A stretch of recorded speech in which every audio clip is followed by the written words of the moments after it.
It is 3 o'clock in the afternoon on the third Tuesday of July. You step out onto the back porch, and the midday heat hits you like a physical weight. The thermometer reads 98 degrees, but the air feels heavier. It is completely still, thick with the scent of dry road dust and baked hay. For 4 hours, the sun has hung directly above the wooden deck, turning the pine sticky with sap. Inside, the kitchen has crept up to 86 degrees. My wife, Esther, spent the morning canning peaches. The heavy ironwood cook stove ran hard from 6 until noon, filling the room with the sweet, humid aroma of boiling sugar and scalded fruit skins, leaving behind a stubborn, radiating heat that clings to the walls. We have our passive defenses working. Wet cotton sheets hang over the open windows, drawing in what little draft there is, and the dark green roller shades on the south side are pulled all the way down. It helps, surely. Without them, the kitchen would be well over 95 degrees. But right now, the room is still too stifling to sit in, and the family will be gathering at the long wooden table for supper in exactly 20 minutes. In most modern homes, this is when anxiety takes over. Someone walks to a box on the wall, slides a switch, and forces an expensive compressor outside to roar to life. The electric meter begins to spin furiously, racking up a heavy debt by the end of the month. Folks have been conditioned to believe that comfort is something you must buy on a recurring monthly subscription from a utility company. They buy complicated window air conditioners that cost hundreds up front. But stop and think about this. Look over in the corner of our kitchen. We have a simple 12-inch oscillating table fan. It runs off a small 12-volt solar battery setup out in the barn, drawing less than 50 watts of power. On its own, it merely moves the hot, peach-scented air around. But watch what happens when we apply an old piece of common practice. I walk to our icebox and pull out 2 large 1-liter plastic bottles that have been sitting in the dark since last night. They are white with dry frost, the plastic crinkling slightly as the warm room air touches them. Using 2 common plastic zip ties, I secure them upside down to the back wire housing of the fan. I click the switch to its highest setting. Within 10 minutes, the thermometer on the kitchen wall drops down to 75, then settles comfortably near 68 degrees. A cool, steady breeze sweeps across the room just as the children sit down to eat. Those 2 bottles will continue to pull the heat out of this space for the next 6 hours. The total cost of this active cooling setup, beyond the small fan we already owned, is exactly $0. Understand this clearly. I am not a scientist, and I do not hold an engineering degree. My name is Elias Yoder. I am an Amish farmer in Lancaster County, Pennsylvania. Our farmhouse does not have central air conditioning. It never has, and it never will. For over 300 years, Pennsylvania Dutch farm families have lived through these brutal midsummer heat waves, using nothing but their hands, their wits, and a deep, quiet respect for the simple laws of the physical world. We do not sell products on this channel. We share knowledge that has been tested by the hard realities of daily life. Before we go any further, I want to be entirely straight with you about the honest limits of this method. This is not a magic trick, and it will not turn a 2-story house into a walk-in freezer. If someone tells you that a couple of plastic bottles can replace a central cooling system for an entire homestead, they are lying. This is a targeted, active cooling strategy designed specifically for those punishing weeks in July and August, when the temperature crosses 100 degrees for days on end. It is for the hour when the kitchen is unbearable from harvest canning, or when a child's bedroom needs to be brought down to a sleepable temperature before the oil lamps are put out at night. It is a single-room solution that works hand in hand with the passive rhythms of the house. When the wet sheets and morning sealing routines reach their natural limit, this is the tool that gets you through the heat of the day. Why does it work so plainly? It comes down to honest physics. When the fan blades pull the warm room air forward, it must pass over the frosty surface of the bottles attached to the back. Heat always moves toward cold. The ice absorbs the heat from the moving air, and the air leaving the front drops drastically in temperature, which the oscillating motion spreads in a wide arc. But if you use plain water, the ice melts rapidly under the heavy air. Within 2 hours, it turns to 32-degree liquid, and the cooling effect dies out. This is where the old knowledge provides the answer. A simple trick that doubles the life of the ice, using regular table salt. Before freezing the bottles, we add exactly 1/4 cup of salt. In textbooks, they call this freezing point depression. The salt molecules disrupt ice crystal formation, forcing the liquid to drop to around 25 degrees before it freezes solid. When frozen overnight, the saltwater brine becomes significantly colder than pure water ice. As it melts, that salty slush holds that deep, sub-freezing temperature throughout the melt cycle. A plain bottle gives you 4 hours of mild relief. A saltwater bottle gives you 6 to 8 hours of steady heat absorption. How did the old folks live comfortably before electricity bills? They simply used what was at hand. To make this setup function correctly without causing a mess, you cannot just strap any bottle to the back of a fan. There is a precise 5-step method to preparing the brine, securing the containers, and managing the physics of the system. You must know the exact headspace to leave, so the expanding ice doesn't split the plastic. You must know how to orient the bottles so the condensation doesn't drip into the electrical housing or ruin your wooden floors. And most importantly, you need to understand how to position the weight so it doesn't burn out the fan's internal gears. Let me show you exactly how we build this in our kitchen. Let us begin the work systematically, without any rush. To build this correctly, you must first clear a space on your kitchen table or workbench. The afternoon heat is still heavy around us, so we will move deliberately. Step 1 is the selection of the containers. Do not reach for those thin, crinkly plastic water bottles you buy by the case at the grocery store. The ones that collapse in your hand when you take a drink. They are too weak. When water turns to ice, it exerts a tremendous outward pressure, and those flimsy walls will split along the seams, leaving you with a leaking mess in your freezer box. Instead, look for thick-walled, sturdy 1-liter bottles. The kind that originally held sports drinks or sparkling mineral water are ideal. They have deep ridges and thick plastic bottoms designed to handle pressure. You will need 2 of them for a standard table fan. Wash them out thoroughly until the smell of whatever was inside them is completely gone, leaving only the clean scent of wet plastic. Step 2 is preparing the saltwater brine. Take a standard kitchen measuring cup and fill it with regular white table salt. It does not need to be expensive salt. The cheapest bag of iodized salt from the mercantile works perfectly because the sodium chloride is all we require. Place a small funnel into the neck of your first clean bottle. Pour exactly 1/4 cup of the salt into the funnel. Listen to the dry, whispering sound of the white grains sliding down the plastic and settling at the bottom. Once the salt is in, fill the bottle with cold water from the well or tap. Now, stop and think before you fill it to the very top. This is the single most common mistake beginners make. They fill the bottle right up to the plastic threads of the cap. Water is one of the few elements in creation that expands when it changes from a liquid to a solid. If there is no room for that expansion, the ice will simply burst the bottom out of your bottle or crack the cap.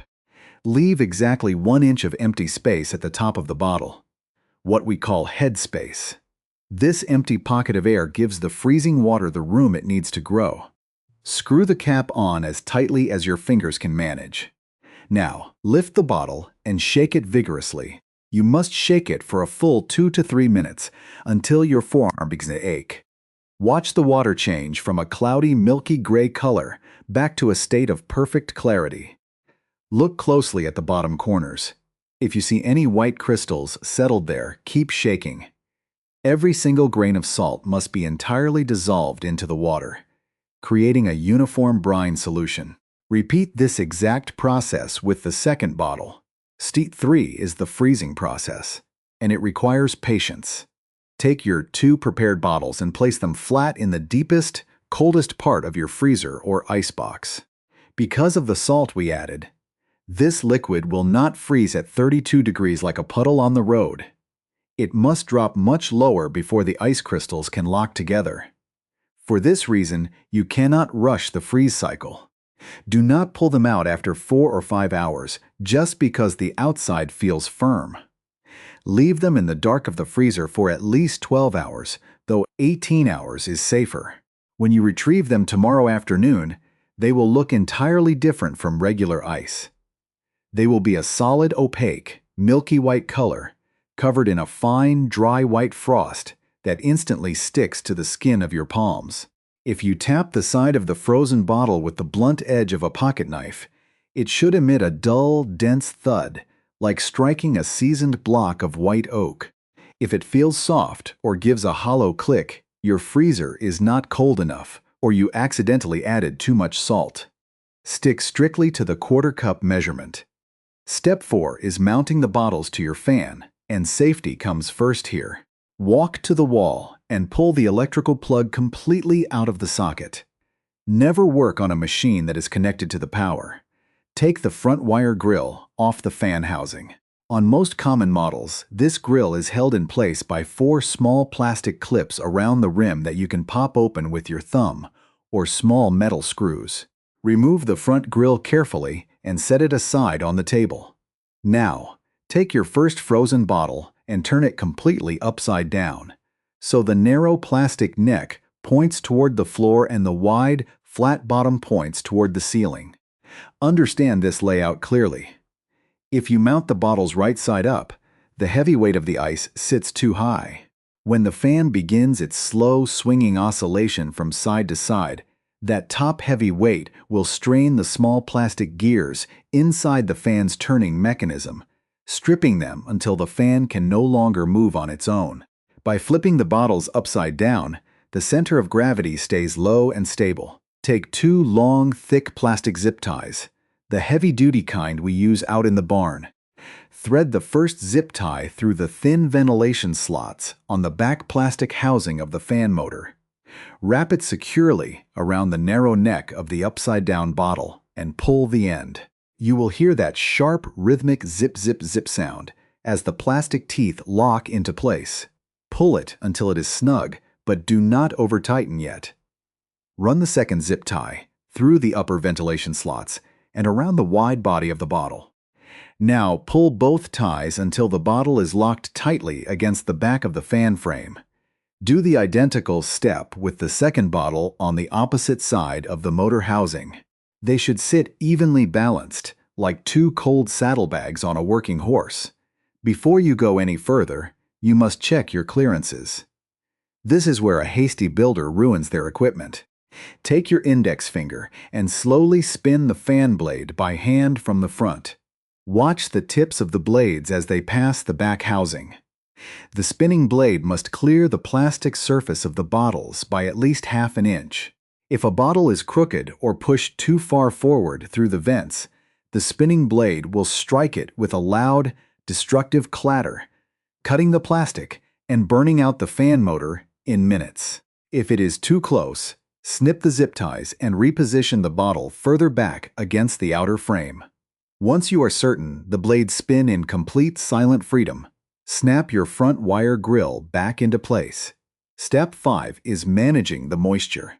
That freezing cold plastic is about to encounter the hot, humid, heavy air of your midday kitchen. Because of the temperature difference, the bottles will begin to sweat almost immediately. Tiny, clear beads of water will form on the plastic, gathering into heavy drops that will run down the vertical grooves of the bottle. If you leave this unmanaged, the water will pool on your table, soaking into the wood, or running down into the base of the fan where the electrical wires sit. Take an old, thick cotton towel, something coarse and absorbent, like an old blue denim rag, or a heavy linen cloth that has been washed 100 times. Fold it twice and lay it flat on the table directly beneath the fan housing. This cloth will catch every single drop of condensation, keeping your workspace bone dry. Now, plug the cord back into the wall socket. Reach behind the motor housing and click the switch straight to its highest speed. The fan will emit a low, brief hum, and then the blades will blur into full motion. Instantly, the environment of the room changes. The heavy, stagnant heat begins to break. The air passing over those frozen saltwater jackets drops 12 to 15 degrees in seconds.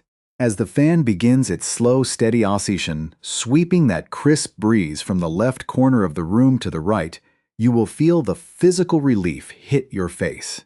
The kitchen becomes a place where the family can sit, talk, and share a peaceful evening meal together, completely insulated from the baking sun outside.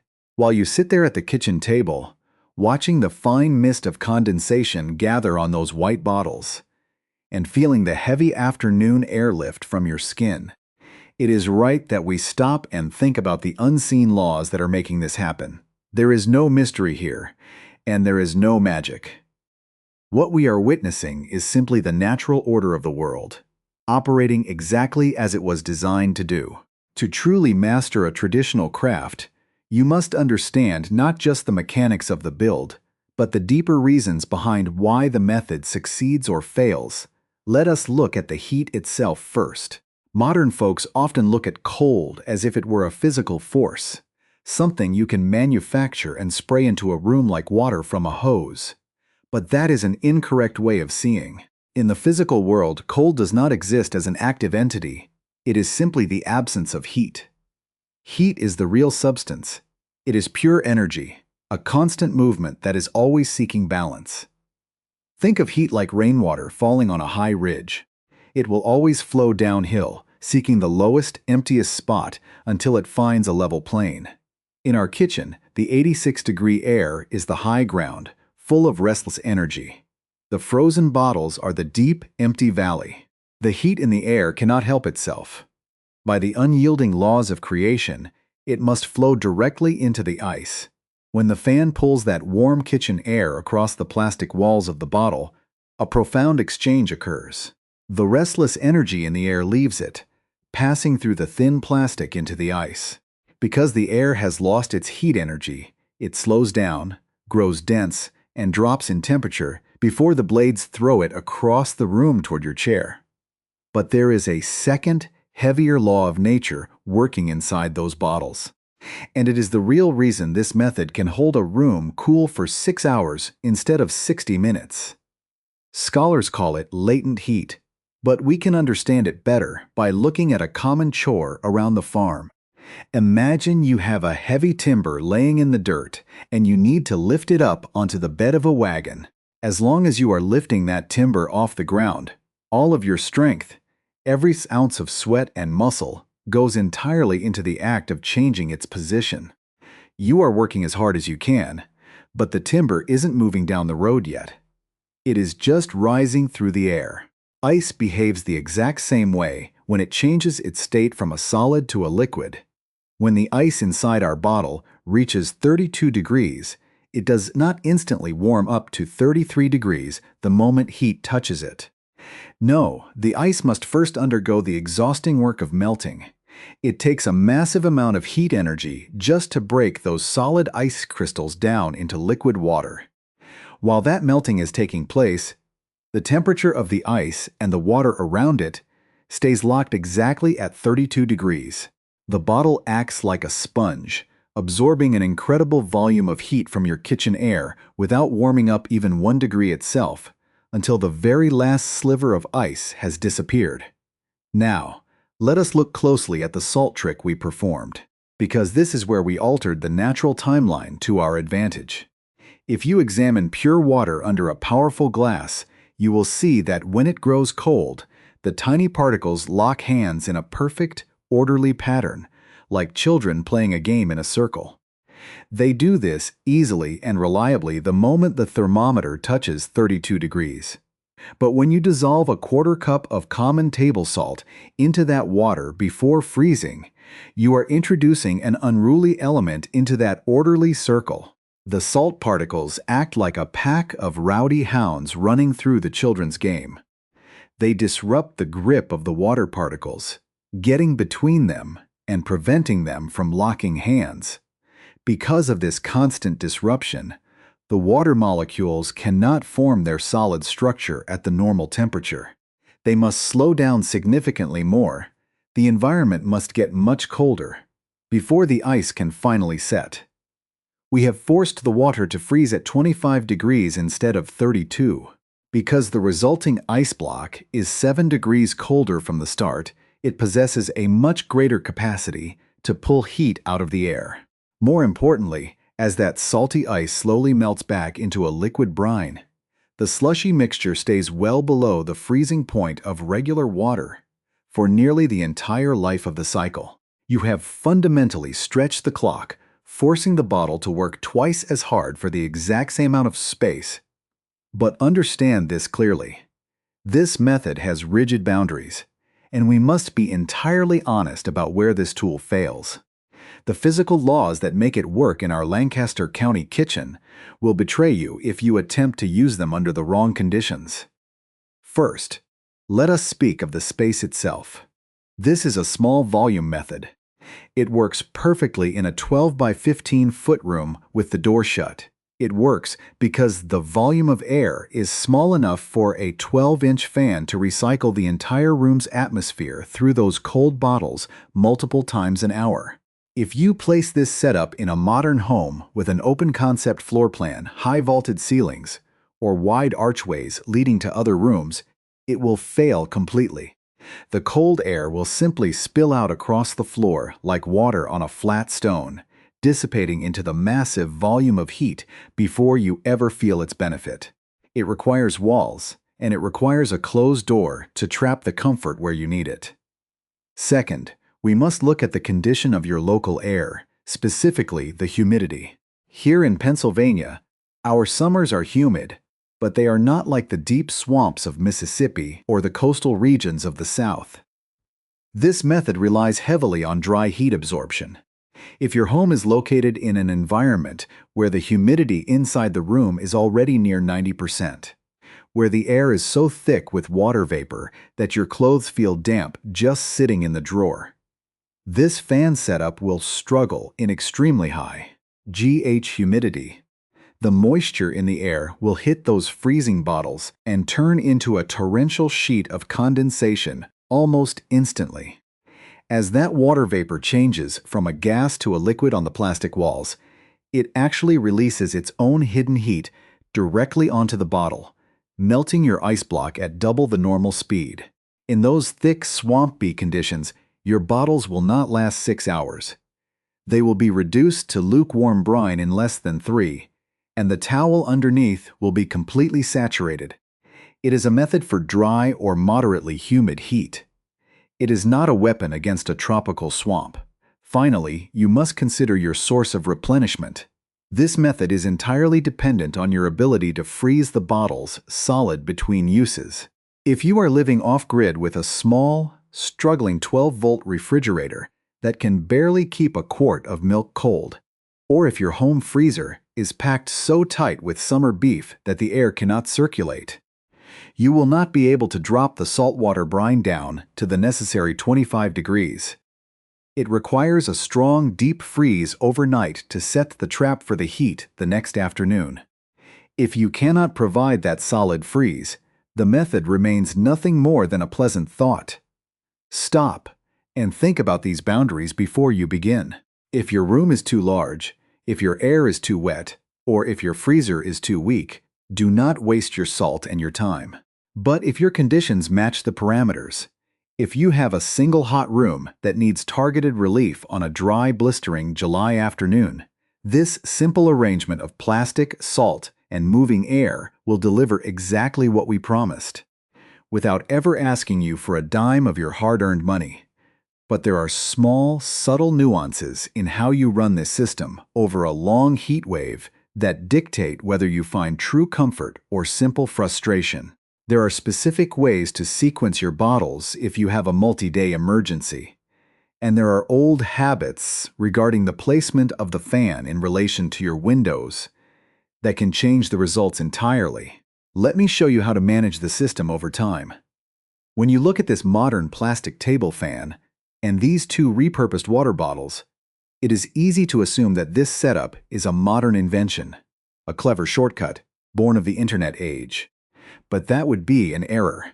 The materials we are using today are new, certainly, but the bone-deep knowledge beneath them has been passed down through generations of folks who had to find a way to live in harmony with the seasons rather than constantly fighting against them. My grandfather, Levi Yoder, did not have plastic bottles or electric solar fans when he was a young man farming this same Lancaster County soil in the early decades of the 20th century. Yet he understood the relationship between ice, salt, and moving air just as clearly as we do sitting here today. In his time, the preparation began long before the hot weeks of July. It began in the dead of January when the creek would freeze over with a thick blue-green crust of solid ice. The men of the valley would gather with long cross-cut saws and ice pikes, cutting heavy blocks from the water and hauling them by horse-drawn bobsleds to the dark interior of the farm icehouse. They packed those massive blocks tight, burying them under a deep, insulating blanket of damp pine sawdust. That sawdust had a sharp, clean scent that filled the structure, and it held the winter's cold so securely that even during the suffocating heat of midsummer, the ice remained solid inside its dark wooden vault. When the dog days of July arrived, my grandfather would walk out to that house, brush away the damp wood shavings, and chip off a 20-pound block of clear ice. He would place that block into a shallow tin basin and position it directly behind a mechanical belt-driven fan powered by a small stationary gasoline engine near the dairy cellar. As the fan turned, it forced the stagnant, heavy air across the frozen surface, dropping the temperature of the milk room enough to keep the fresh cream from souring before the wagon arrived. On the worst afternoons, when an elder was struggling in the heat, a smaller block of that winter etoile was brought into the house and placed in the path of a simple hand-cranked parlor fan. The principle was exactly the same, only the vessel has changed. This traditional knowledge was not confined to our small farm communities. If you look back into the broader history of our country, you will find that the finest engineering minds of the 19th century turned to these exact same laws when circumstances were direst. In the sweltering summer of 1881, President James Garfield lay gravely wounded in a humid, stifling room in Washington, District of Columbia. The heat was exacerbating his illness, and there was no central refrigeration to save him. In response, engineers from the Navy Mining Bureau constructed a crude but effective air cooling machine. They built a large iron chamber packed with 6 tons of broken ice and hung heavy flannel screens inside that were kept constantly soaked with a concentrated saltwater brine. A steam-powered blower forced the hot Washington air through those salty, freezing screens. The salt lowered the temperature of the melting ice far below its natural state, and the moving air surrendered its heat to the brine before being ducted directly into the president's bedchamber. It successfully lowered the temperature of the sick room by 15 degrees, proving on a grand scale what we are doing here with 2 bottles and a handful of table salt. Understand this clearly. This is not a collection of folk superstitions. It is verified, documented science that has been preserved in the historical records of our state agricultural extension services. If you search through the archives of the United States Department of Agriculture from the 19-teens and 20s, specifically the bulletins written to guide dairy farmers before rural electrification, you will find the exact mathematics of salt and ice laid out in plain black ink. In Farmer's Bulletin number 1210, the old engineers provided precise tables demonstrating how many British thermal units of heat a pound of salted ice could draw from an enclosed space, compared to plain water ice. They measured it down to the single ounce because a farmer's livelihood depended on the accuracy of that cooling power.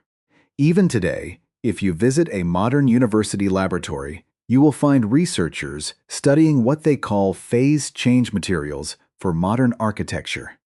They write long, complex papers filled with dense jargon to explain how sodium chloride stabilizes the thermal absorption of melting ice.